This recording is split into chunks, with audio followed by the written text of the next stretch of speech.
네, 복된 주를 맞이하여 다시 한번 이 자리까지 나오신 모든 분들 진심으로 환영합니다. 그리고 또 각 가정에서 온라인으로 예배 참여하시는 모든 분들도 주님의 이름으로 환영합니다. 네, 지난 주일은 감사 주일이면서 또 교회 설립 26주년이어서 저희들이 사도신경 말씀을 계속 살피지 않고 다른 주제로 말씀을 살펴보았습니다. 우리 교회는 사람들이 모여서 필요에 의해서 세워졌지만 그러나 분명하게 기억할 것은 하나님께서 부르셔서 세우신 교회다는 것을 기억할 필요가 있습니다.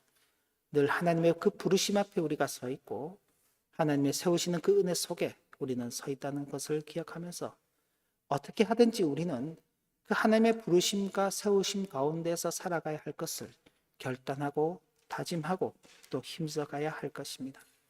그래서 앞으로도 우리 교회는 계속 그런 쪽으로서 어떻게 다 하나님 앞에 부르심에 더 한 걸음 더 가까이 갈 것인가, 또 어떻게 좀 더 바르게 세워져 갈 것인가를 고민해 나가야 할 것입니다.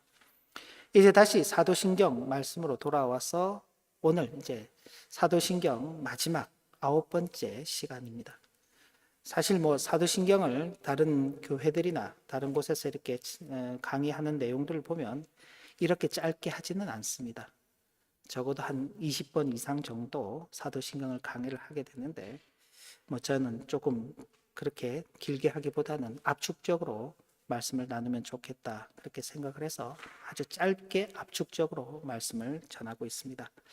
오늘 우리는 사도신경의 마지막 부분인 재용서, 몸의 부활, 그리고 영생에 대해서 함께 살펴보게 될 것입니다. 그런데 앞선 고백의 내용들이 성부 하나님에 대한 고백이었죠. 그리고 성자이신 예수 그리스도에 대한 고백이었습니다. 그리고 성령 하나님을 믿고 그 하나님 성령 하나님의 은혜 가운데 이룬 그 교회 공동체에 대해서 고백을 했습니다. 근데 이 마지막 마무리 부분을 고백하면서 바로 재용서와 그리고 몸의 부활과 영생을 고백한다는 것은 참으로 놀라운 일이 아닐 수 없습니다. 그 아래 부분에 메인 볼륨을 조금 낮춰야 되고 그 볼륨은 다시 올려야 돼요. 제일 오른쪽에 있는 메인 볼륨이 있어.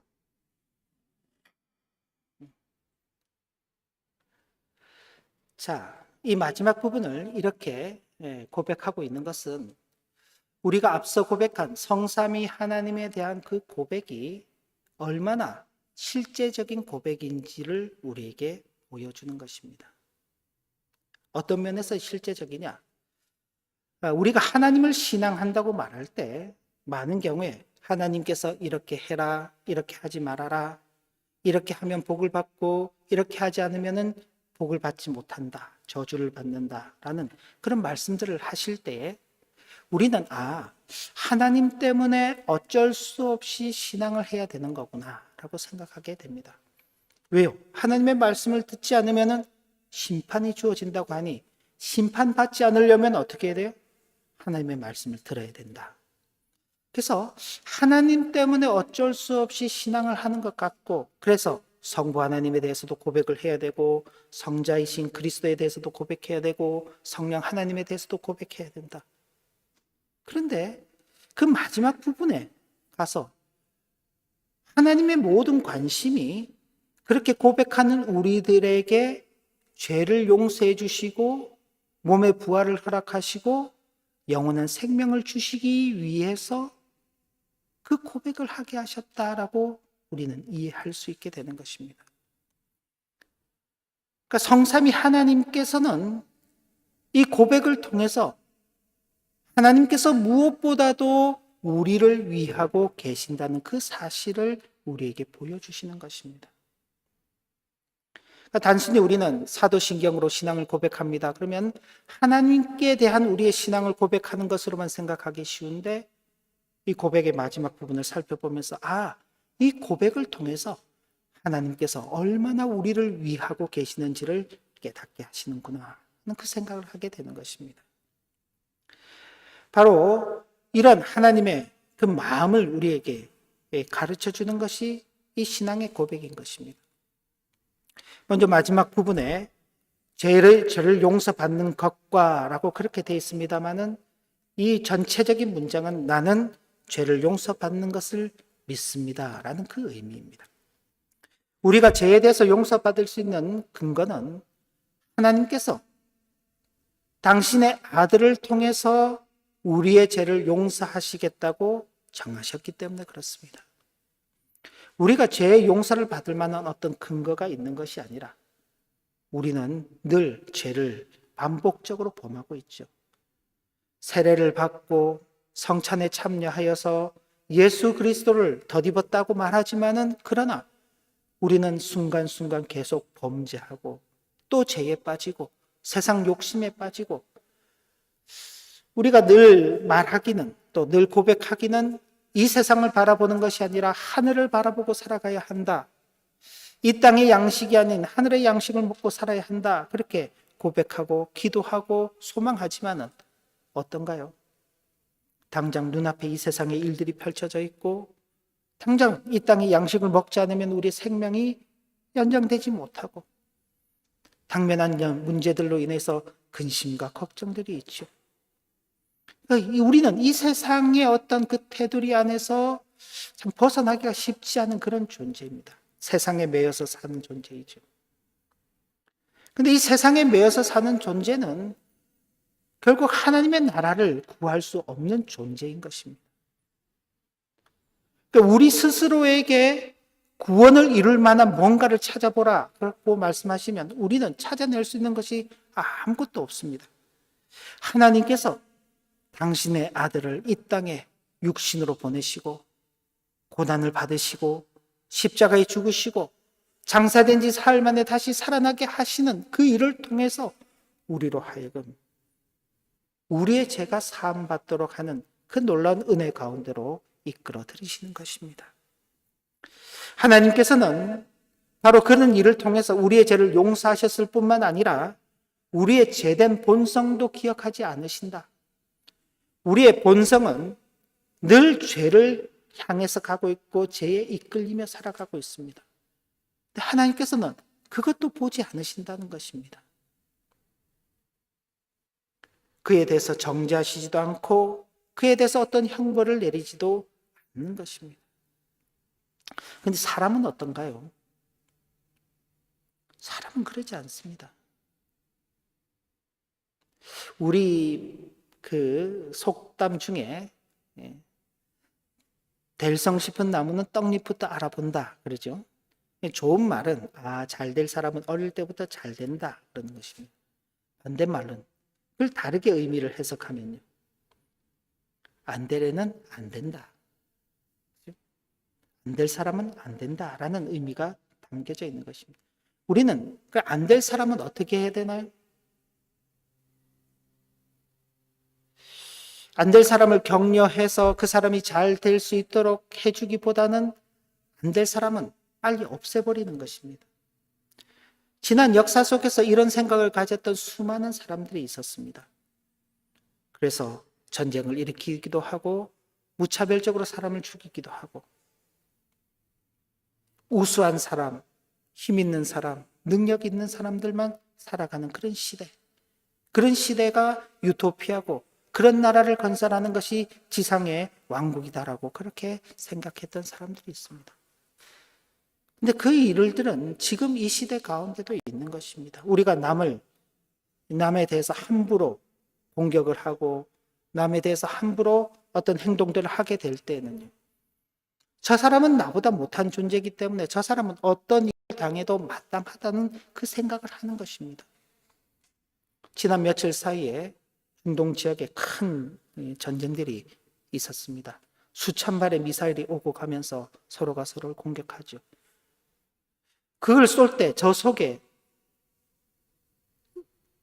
아브라함이 소돔과 고모라 성을 위해서 기도했던 것처럼 의인이 50명, 40명, 30명, 아니 10명이라도 있다면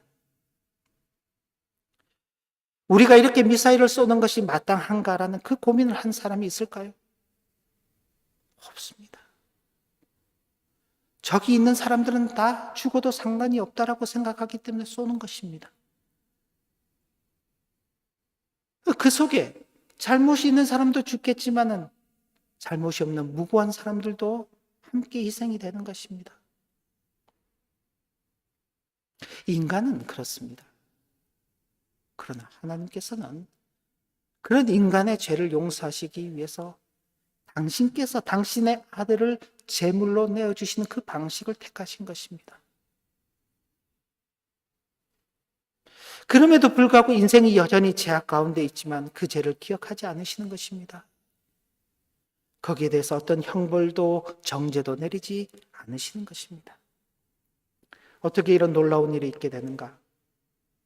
우리가 잘나서가 아닙니다. 예수 그리스도께서 우리를 위해서 친히 십자가의 대속의 죽음을 죽으신 그 은혜 때문인 것입니다. 대속입니다. 대신 값을 치르셨기 때문에. 그러니까 주님께서 치르신 그 값으로 우리의 모든 죄를 용서해 주시는 것입니다. 어제 지었던 죄, 오늘 짓고 있는 죄, 그리고 내일 지을 죄까지. 참 놀라운 일이죠. 예수께서 십자가에 죽으신 것은 그리스도로서, 메시아로서, 구원자로서 우리의 죄에 대한 형벌을 담당하시기 위함이었습니다. 그가 우리의 죄에 대한 형벌과 저주를 받으셨습니다. 우리가 받아야 되는데 그가 대신 받으셨죠. 그 결과 우리는 우리의 죄에 대한 어떤 형벌도 받지 않게 된 것입니다. 세상에 이런 종교가 있나요? 자기가 죄를 지었는데 자기가 죄값을 받지 않는 그런 종교. 여러분, 종교들을 한번 확인해 보십시오. 자기가 죄를 지으면 그 자기에 대한 죄값을 누가 대신 지는가? 기독교 종교 외에는 없습니다. 모두가 다 자기 죄값은 자기가 치르도록 요구합니다. 그러나 우리 기독교는 자기가 지은 죄임에도 불구하고 그 죄값을 누가? 예수 그리스도께서 대신하여 치러주시는 것입니다. 우리는 또 그렇게 말할 수 있죠. 나는 죄값을 치를 만한 그런 큰 죄를 짓지 않았습니다. 난 남의 것을 훔치지도 않았고, 남을 사기치지도 않았고, 남을 해하지도 않았고, 죽이지도 않았습니다. 예, 우리는 문자 그대로 한다면 얼마든지 그런 어떤 죄의 문제에서 벗어날 수 있습니다. 그러나 하나님께서는 우리의 마음을 보십니다. 그래, 너가 살인은 하지 않았지만은 살인할 만큼 미워하는 마음을 갖지 않았냐?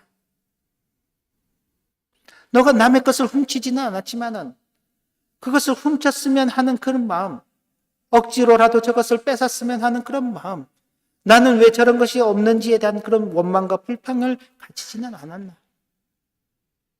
기회가 없을 뿐이고 행동으로 옮기지 않았을 뿐이지 마음으로는 얼마든지 남의 것을 훔치고, 그죠?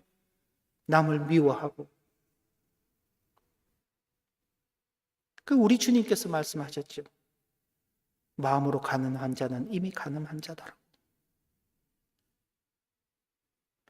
그러니까 우리 심령 속에서 일어나는 것들에 대해서는 하나님께서 모든 것을 감찰하고 보시는 것입니다. 그런 것을 보면 우리는 겉으로는 죄를 짓지 않았지만 이 세상의 어떤 형법 구조상으로는 우리가 범죄하지 않아서 죄값을 치르지 않아도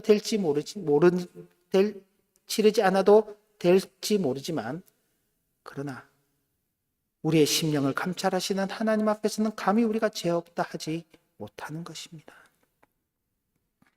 그렇기 때문에 우리는 진정으로 우리의 죄의 엄중함을 기억해야 하는 것입니다. 내 죄가 크다는 것을 기억해야 하는 것이죠. 그런 우리의 죄가 용서함을 받았다고 확신해야 하는 것입니다. 그렇다면 이제 우리의 삶은 이 용서함을 받은 것에 대한 감사의 삶을 살아가야 하는 것입니다. 가장 인간에게 있어서 큰 문제인 이 죄 문제가 용서함을 받았기 때문에 우리는 늘 감사하는 삶을 살아가야 하는 것입니다. 그런데 우리가 이걸 너무 잘 까먹는단 말이에요. 저도 그렇고 여러분들께서도 죄 용서받은 것은 까먹기 때문에 당면한 현실에 처한 어떤 문제들로 인해서 늘 원망과 불평이 많은 것입니다. 그러나 우리가 이 세상에 그 무엇으로도 갚을 수 없는 이 죄의 문제를 예수 그리스도의 은혜 가운데 용서받았다는 그 분명한 확신이 있다면 우리가 감사하지 못할 일이 없는 것입니다. 그리고 우리가 주님께로부터 무조건적으로 우리의 죄를 용서받았던 것처럼 우리도 누군가가 우리에게 죄를 범하였을 때 그대 죄를 무조건적으로 용서하는 삶을 살아가야 하는 것입니다. 주님 가르쳐 주신 그 기도에도 그렇게 고백하고 있지 않습니까? 그죠?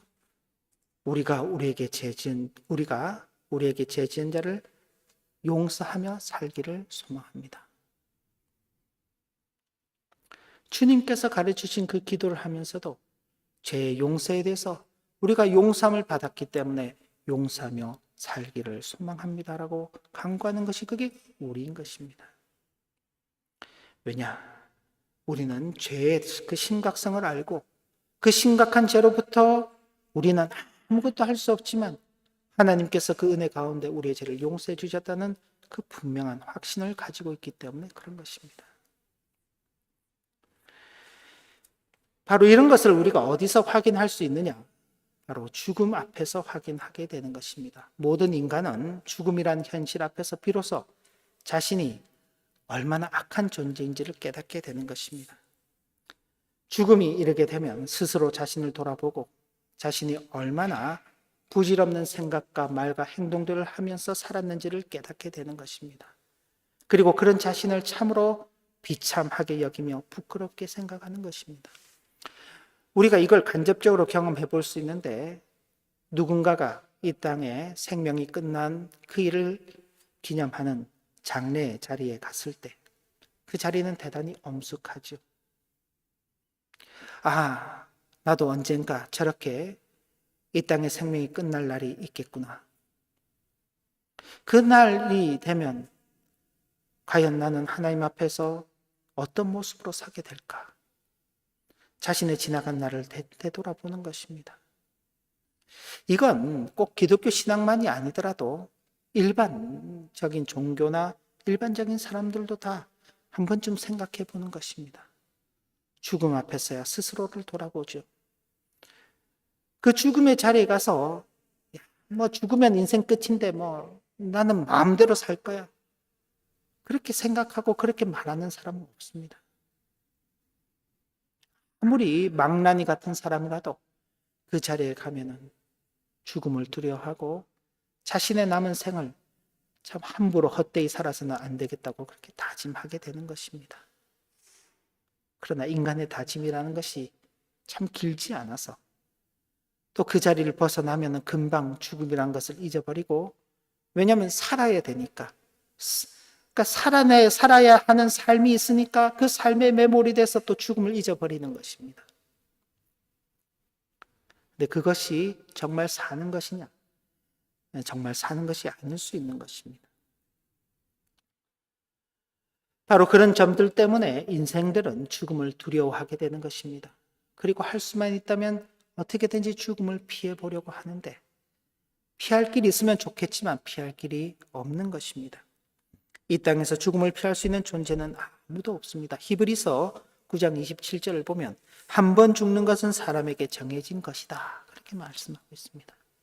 그 다음에는 심판이 기다리고 있다. 우리가 지금 열왕기서를 읽어가고 있는데 참 위대했던 다윗, 그도 생을 마치게 됩니다. 열왕기상 2장 2절을 보면 솔로몬에게 유언의 말씀을 남기면서 다윗이 이제 내가 이 세상 모든 사람들이 가는 그 길로 간다. 그렇게 말합니다. 위대했던 왕도 세상 모든 사람들이 가는 그 길을 벗어날 수 없는 것입니다. 그런데 하나님을 모르는 사람들은 죽으면 끝이다. 그렇게 이야기합니다만은 죽음은 끝이 아닙니다. 그리스도께서 죽은 자 가운데서 다시 살아 잠자는 자들의 첫 열매가 되신 그 일로 인하여서 그리스도 안에서 자는 모든 자들이 다시 살아나 몸의 부활을 맞이하게 될 것입니다. 이게 성경에서 우리에게 주고 있는 약속입니다. 그런데 예수 믿는 사람만 부활하느냐? 그렇지 않습니다.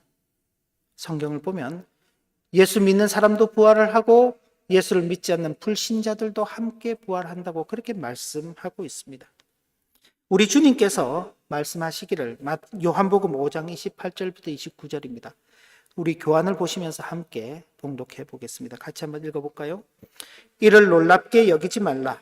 무덤 속에 있는 자가 다 그의 음성을 들을 때가 오나니 선한 일을 행한 자는 생명의 부활로 악한 일을 행한 자는 심판의 부활로 나오리라. 그렇죠? 생명의 부활이 있고 심판의 부활이 있다. 선을 행한 자는 생명의 부활로, 악을 행한 자는 심판의 부활로 나올 것이다. 우리 주님만 그런 말씀을 하셨냐? 그렇지 않습니다. 사도 바울이 공회 앞에 서서 자신이 믿는 예수 그리스도에 대한 그 신앙을 변호하면서 이야기하기를 이렇게 고백합니다. 그들이 기다리는 바 하나님께 향한 소망을 나도 가졌으니 곧 의인과 악인의 부활이 있으리라 함이니라. 이 의인과 악인에 대한 부활은 구약 성경에서부터 이미 있었던 내용입니다. 그 내용을 받아서 이스라엘 유대인들 가운데서도 많은 사람들이 훗날 의인과 악인이 부활하게 될 것이라는 그 신앙을 가졌고, 그 신앙을 가졌던 것처럼 역시 사도 바울 자신도 그런 신앙 속에서 하나님께 대한 소망을 가지고 있다고 고백하는 내용입니다. 분명한 것은 의인과 악인이 동시에 부활할 것이다. 그러나 의인은 생명의 부활로, 악인은 심판의 부활로, 하나님의 심판이 그 뒤에 있게 되는 것입니다. 그러나 저와 여러분들은 예수 그리스도 안에서 그 믿음으로 말미암아 하나님께서 우리를 의롭다 하신 그 은혜 속에 있기 때문에 우리에게는 생명의 부활이 있습니다. 우리에게 무슨 선한 일을 한 것이 있느냐? 라고 묻는다면 글쎄요, 선한 일을 한 게 많을까요? 악한 일을 한 게 많을까요? 한 번씩 이렇게 하나씩 체크해서 많이 남는 쪽으로 가야 되나요? 오늘 댁에 가셔가지고 한번 생각해 보시죠. 선한 일을 하신 게 많은지 악한 일을 많이 하신 게 어떻게 살아야 될 것인가. 근데 여기는 선한 일이라고 이렇게 표현이 되어 있습니다만은 이 선한 일이라는 것이 무엇일까요? 하나님께서 마지막 우리가 부활했을 때 하나님께서 그 백보자 심판대 앞에서 우리에게 물으시기를 너 선한 일 얼마나 많이 했니? 그렇게 물으실까요? 그렇게 물으신다면 우리는 할 말이 없는 것입니다. 뭐 몇 가지 한 건 있겠죠. 그래? 그럼 악한 일은 하나도 하지 않았니?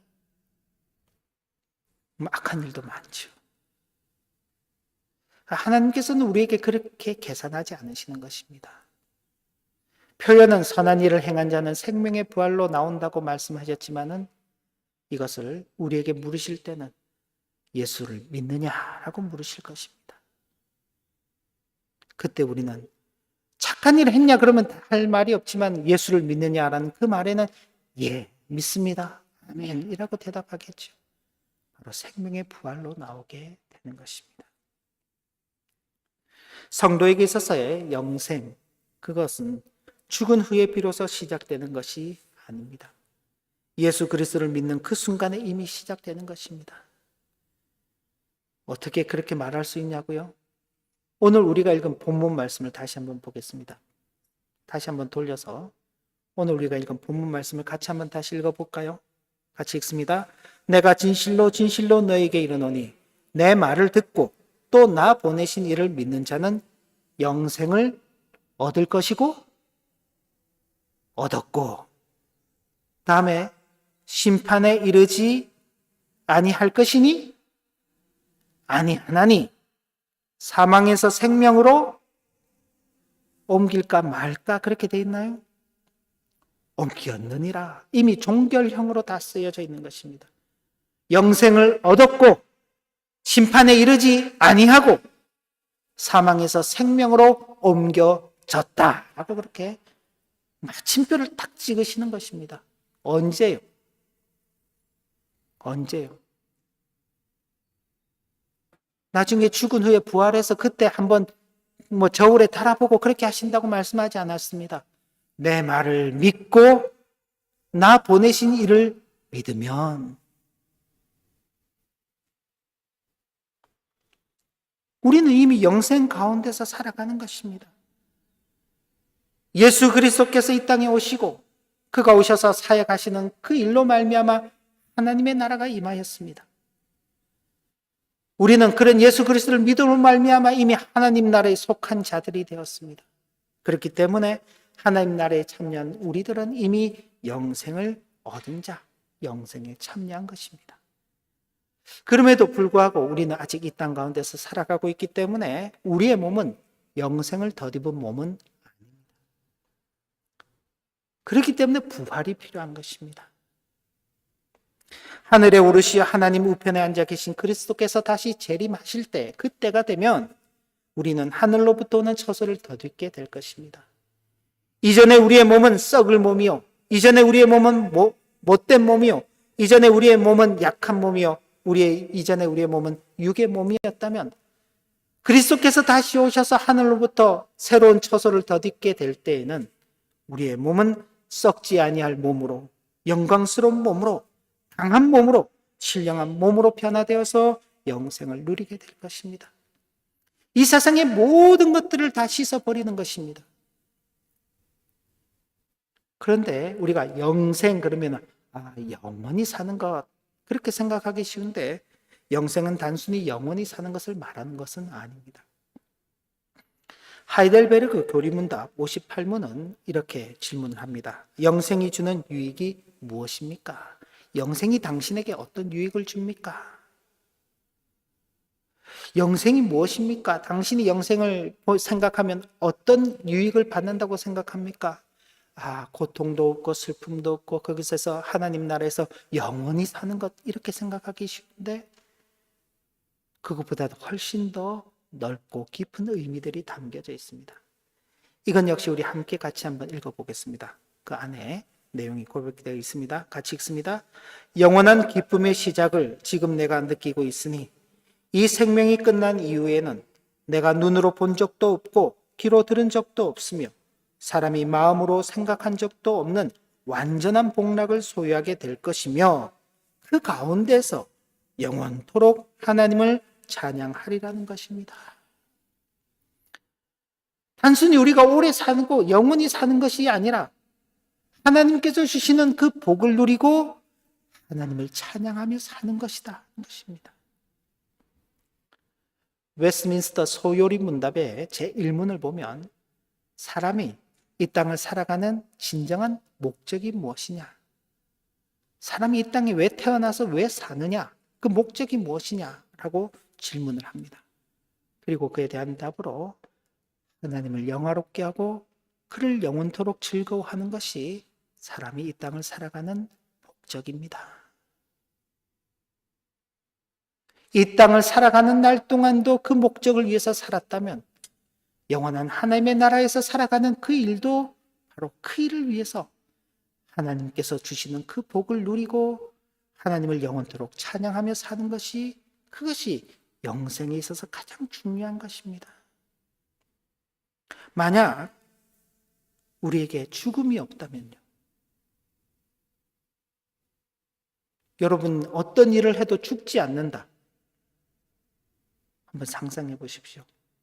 죽지 않는다. 사람이 어떻게 살까요? 열심히 살까요? 도덕적으로 살까요? 윤리적으로 살까요?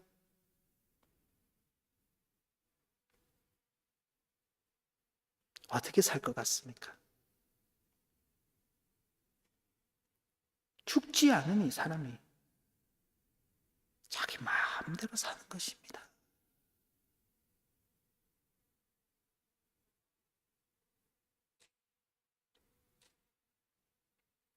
그래서 하나님께서 죽음이라는 것을 인생들에게 허락하시는 것입니다. 이 땅의 죄의 사슬을 끊게 하는, 그리고 하나님 앞에서 겸손함을 갖추게 하는, 마찬가지로 영원히 사는 것도 하나님과의 관계 속에서 살아야지만 그 영생이라는 것이 참 가치가 있는 것이지, 하나님 없이 사는 영생은요, 인간에게 있어서 아무런 유익이 되지 못하는 것입니다. 그런데 이 영생은 오직 하나님께서 택하신 자들에게만 주어지는 것입니다. 영생은 오직 하나님의 값없는 긍휼과 사랑으로 주어지는 것입니다. 중보자이신 그리스도의 보상과 공로를 통하여 믿음으로 말미암아 우리에게 그 공로를 전가하심으로, 여기 전가라고 표현해서 표현이 조금 어려울 수 있는데 이게 이제 우리에게 넘겨주신다는 의미입니다. 이 나쁜 의미로 쓰면 우리가 잘 기억할 거예요. 책임 전가. 그때 이 전가를 쓰거든요. 내가 책임져야 될 것인데 그걸 내가 책임 안 지고 다른 사람에게 떠넘긴다.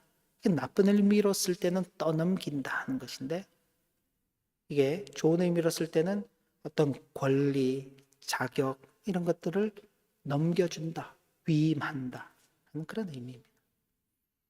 그리스도의 공로를 우리의 것으로 넘겨주시는 것입니다. 전가하는 것이죠. 바로 그런 것을 통해서 우리를 구원하시기를 기뻐하시는 하나님의 뜻 가운데에서 이 영생이 저와 여러분들에게 주어지는 것입니다.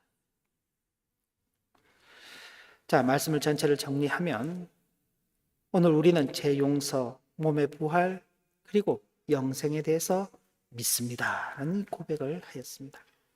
재용삼을 받은 성도들로서 자유함을 이미 이 세상에서 누려야 할 것입니다. 그러나 이 자유함을 어떤 방식으로 누리느냐, 내 마음대로 사는 것이 아니라 감사함으로 그리고 용서함으로 살아가는 저와 여러분들의 참 자유한 삶이 되기를 진심으로 기원합니다. 그리고 영생의 소망을 가진 성도답게 이 세상의 것들에 대해서는 초연한 자세를 가질 수 있어야 할 것입니다. 먹고 살아야 하기 때문에, 우리의 생이 아직 남아있기 때문에 이 세상의 것들에 집착하지 않을 수 없을 것입니다. 그러나 하나님께서 왜 그런 것들을 우리에게 허락하시고 그 속에서 우리에게 무엇을 깨달으며 무엇을 위해서 정말 싸우라고 말씀하시는지를 깊이 생각한다면 이 세상의 것들에 대해서 초연할 수 있을 것입니다. 그리고 하나님의 나라와 그의 의를 구하는 일에 최선을 다하는 저와 여러분들의 이 땅에서의 생이 되시기를 진심으로 기원합니다. 기도합니다.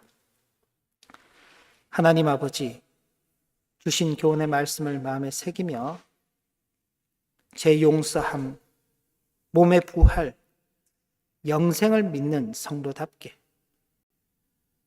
이 믿음을 따라서 살아가는 참 복을 허락하여 주옵소서. 예수님의 이름으로 기도 올리옵나이다.